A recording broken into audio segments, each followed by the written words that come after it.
অভিনেতা জাহের আলভী এবং তার স্ত্রী আফরা ইবনাত খান ইকরার ১৬ বছরের দীর্ঘ দাম্পত্য জীবনের গল্পটির সম্প্রতি এক মর্মান্তিক পরিণতির মাধ্যমে শেষ হয়েছে। ইকরা ও আলভীর সম্পর্কের শুরু তাদের স্কুল জীবন থেকে। ইকরা আলভীকে অত্যন্ত ভালোবাসতেন এবং তারা দীর্ঘ প্রায় ১৪ থেকে ১৬ বছর একসাথে কাটিয়েছেন। শুরুর দিকে তাদের জীবন মোটেও সহজ ছিল না। ২০১৫ সালে মাত্র ২০০০ টাকা হাতে নিয়ে তারা তাদের লাল নীল সংসার শুরু করেন। প্রকৌশলবিদ্যায় পড়ুয়া আলভী অভিনেতা হওয়ার জন্য সংগ্রাম করছিলেন, আর ইকরা পড়াশোনার পাশাপাশি সংসার চালাতে চাকরি করতেন। তাদের একটি সন্তানও রয়েছে।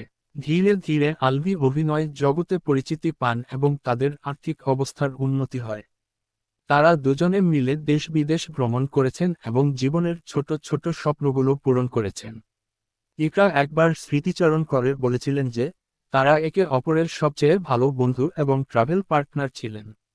গত ২ বছর ধরে তাদের সাজানো সংসারে ফাটল ধরতে শুরু করে। আলভীর বিরুদ্ধে অভিযোগ ওঠে যে তিনি বিবাহবহির্ভূত সম্পর্কের সাথে জড়িত ছিলেন। পরিবারের দাবি অনুযায়ী আলভী ও তার প্রেমিকা তিথি ইকরাকে মানসিকভাবে নির্যাতন করতেন এবং তাকে জীবন থেকে সরে যাওয়ার জন্য চাপ দিতেন। অন্যদিকে নেপাল থেকে পাঠানো এক ভিডিও বার্তায় আলভী দাবি করেন যে তাদের সম্পর্ক শুরু থেকেই টক্সিক ছিল এবং ইকরা অত্যন্ত সন্দেহপ্রবণ ছিলেন। তিনি আরও উল্লেখ করেন যে ইকরা মাঝেমধ্যেই ডিভোর্স চাইতেন, যা তিনি দিতে চাননি। ২০২৬ সালের ২৮শে ফেব্রুয়ারি মিরপুর ডিওএইচএসের নিজ বাসায় ইকরার মরদেহ পাওয়া যায়। পরিবারের অভিযোগ, আলভীর পরকীয়া এবং মানসিক নির্যাতনের কারণে ইকরা আত্মহত্যার পথ বেছে নিয়েছেন। ইকরার মা রেবেকা সুলতানা এ ঘটনায় মামলা দায়ের করেছেন।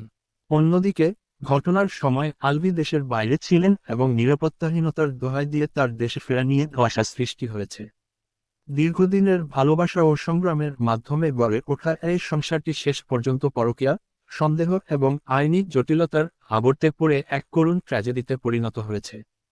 আফরা ইবনাত খান ইকরা ছিলেন ছোট পর্দার জনপ্রিয় অভিনেতা জাহের আলভীর স্ত্রী।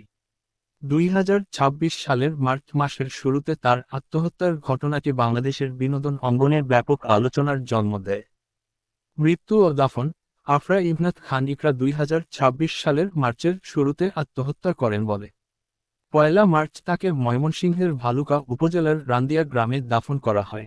বিবাদ ও অভিযোগ, ইকরার পরিবারের দাবি, তার স্বামী জাহের আলভীর সঙ্গে সহকর্মী অভিনেত্রী ইফফাত আরা তিথির ব্যক্তিগত সম্পর্কের কারণে তিনি মানসিকভাবে ভেঙে পড়েছিলেন। এ ঘটনায় ইকরার বাবা কবির হায়াত খান একটি মামলাও দায়ের করেছেন। জাহের আলভীর বক্তব্য, ঘটনার সময় জাহের আলভী ও ইফফাত আরা তিথি নেপালের শুটিংয়ে ছিলেন।